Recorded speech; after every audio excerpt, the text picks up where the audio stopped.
నెల్లూరు జిల్లా బుచ్చిరెడ్డిపాలెం పట్టణంలో bus stand centre వద్ద ఉన్న వైఎస్ఆర్ విగ్రహాన్ని గుర్తు తెలియని దుండగులు ధ్వంసం చేసేందుకు ప్రయత్నించారు.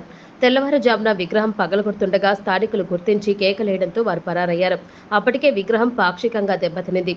ఎడమ చేయి బొటనవేలు మెడ భాగం వద్ద విగ్రహం ధ్వంసమైంది. ఈ ఘటనపై విచారించి చర్యలు చేపట్టాలని వైసీపీ నాయకులు డిమాండ్ చేస్తున్నారు.